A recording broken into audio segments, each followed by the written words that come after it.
In this video, I'll show you how you can level up your art skills while spending less time drawing. And if that sounds too good to be true, well, it isn't. Everything I'm about to talk about is backed by science and psychology, and it's stuff that you should be able to do even if you have the attention span of a fish. I'm Marc, and this practice system is something that's taken me over 20 years of experience, professional experience to put together, to figure out. Like, I love everything about the psychology of learning because I think it gives me an edge as a teacher. So anyways, I've been researching that stuff for years now. It's not exactly obvious. Like, no school will teach you this. But I'm breaking the code today with simple steps that anybody can follow. Most of you won't probably, but those who do will thank me later. But yeah, can you really become a decent artist, maybe even like a professional artist, if you don't have 80 hours a day, or like, let's say 8 hours a day, or even like 1 hour a day to spend on this craft? Well, maybe an interesting fact to some of you, but I personally only spend about like 1 to maybe 2 hours on average every day. Some days I don't draw at all. That's way less than my Blizzard days, for example, where I would be drawing like 8 hours a day. And interestingly enough, I'm seeing faster art gains now, practicing less. So part of the answer is what I've been doing since, which is teaching, but there's a lot more to this. So let's break down my complete system. So here's the full thing. The 3 pieces of the Triforce that you'll need to start making mad gains. And this isn't just theory, this is the exact method that's transformed my art. So let's start with the first one, the practice blueprint, which is going to be the more practical side of the system. So let me break down exactly how to structure your daily art grind for maximum XP. So this is a 2-phase system that evolves as you get better. So of course, if you consider yourself a beginner, like this is where to start. It's like getting in first gear, at the start of a race. Something that will allow you to get off the line as fast as possible. And then the second phase that we'll see in a minute would be more like if you were in 5th or 6th gear. Only really appropriate once you've gotten started, like once you have some speed as an experienced artist. So anyways, here's phase 1. So when you get started with art, you'll want to start copying what you see, either from life or from reference. You don't need to know much, just do your best and try to represent your subject as best as you can in your drawing. Some might turn out all right, some might turn out terrible. That's all good. The second step is then to study the fundamentals of what you copied. Like learn more about what you just drew. Did it include anatomy, maybe perspective, color theory? Just look into it. Educate yourself, find answers to questions that you likely had as you were copying. Like, what is that line here for? Is that a muscle? That kind of stuff. And then in third, you'll want to finally practice what you studied from imagination this time. Try to cement what you just learned into your long-term memory. So now let's check out phase 2. It's similar, but different. So the 3 new steps that I'm about to go over are steps that you would want to tackle if you have a little bit more experience, more knowledge. First, so instead of copying what you see, you'll want to construct what you observe. Observing is more than seeing. There's an analysis to the process now, since you know more about the theory. You can understand what you see better. And the second step now will be to study the fundamentals of what you just observed. And I will go over what those fundamentals are later, but yeah. In third then, you would want to practice what you studied from imagination. Then, just rinse and repeat until you're an art god. And it's unfortunate that most artists will never kind of make this transition. They'll get stuck on phase 1 for years, stuck in first gear basically. But yeah, hopefully that won't be your case because you know. And that was the practical approach. And now let's move on to the second piece of the Triforce, the psychological side. The most important part, in my opinion. This is the game changer that like 99% of artists will miss. It's programming your brain for maximum focus and learning. I'll show you 2 psychological hacks that will transform your results. The first one is to create urgency. Your brain literally stores information differently when there's urgency involved. Or like a more scientific explanation would be that urgency stimulates neuroplasticity in the brain, a state where it can more easily store information. So here's what triggers it. You want to teach what you learn. Like create TikTok videos explaining what you just learned, but don't forget to give credits where credit is due. This one is obviously huge for me as it's been like insanely beneficial.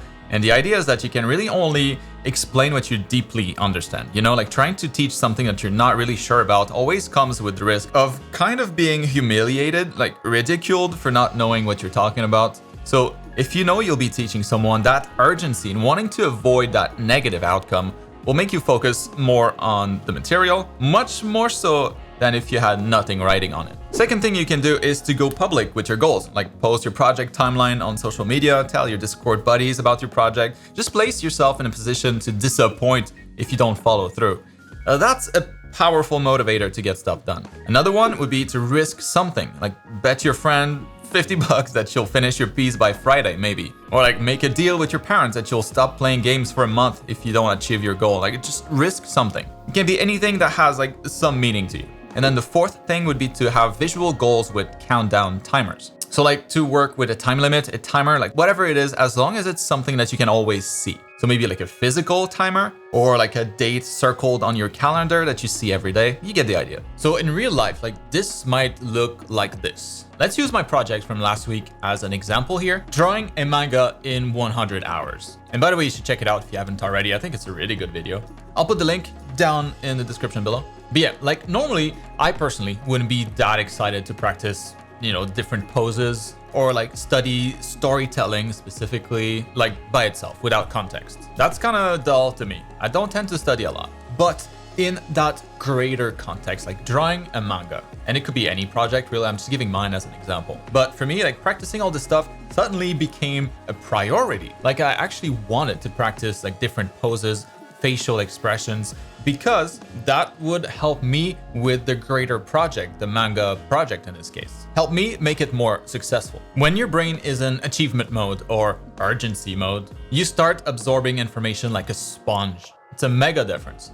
The second hack is deliberate study. Simple studying isn't enough. The word deliberate here changes everything. Deliberate study really means zero distractions. While you can listen to music during creative work, learning requires focus. So turn off your phone and close YouTube. But not right now though, after this video. This one exception, maybe like according to Andrew Huberman, you know, the neuroscientist, low volume instrumental music is acceptable, but like that would be the limit. Otherwise it breaks your focus. And deliberate study also requires structure. Like random studying isn't deliberate. You need a curriculum that builds from simple to complex concepts. The structured approach is the main strength of my art program and like many of my YouTube videos where I provide step-by-step learning path. So if you're a subscriber, you already have an edge. Well done.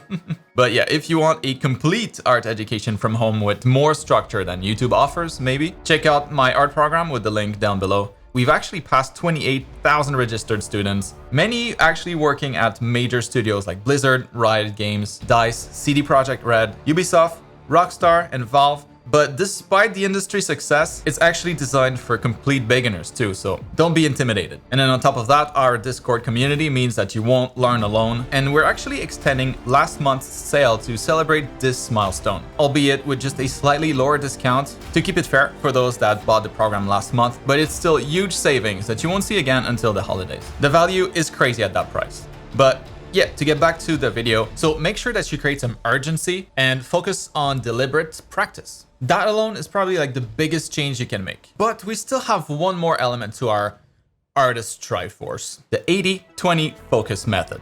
This rule states that 80% of outcomes come from just 20% of causes. In business, 80% of revenue often comes from the top 20% of clients. In YouTube, 20% of the effort, like making the thumbnail and the title, determines 80% of a video's success. And then in art, maybe more relevant here, knowing 20% of the theory lets you create about 80% of anything that you can imagine. The principle says to focus on what gives the most results. Take character design, like fancy hairstyles, expressions, and facial features are meaningless without a solid character foundation. The 80-20 rule here would suggest that mastering the simple body first is best, as that is roughly 80% of character creation. So for any skill, identify the core components that yield the biggest impact.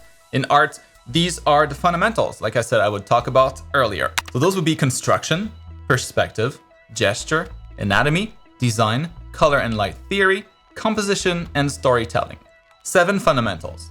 Don't get lost in low-impact details, focus on the few skills that unlock the most possibilities. Finding that crucial 20% isn't always obvious, but it's essential for faster progress. In art, this often means studying common poses and simple perspectives before tackling extreme cases. Like master these fundamentals first during your whatever time you have to practice, whether it be 30 minutes, 1 hour, or 2 hours. And then you'll find yourself outpacing artists that are grinding 8+ hours on less impactful details. So to completely transform your art journey, starting today, follow the practice blueprint, implement the brain hacks, and of course, master the 20% that gives you 80% of the gains. This isn't some magic pill, it's just working smarter, not harder. If you're already doing this, you can probably confirm in the comments how well it's been working for you.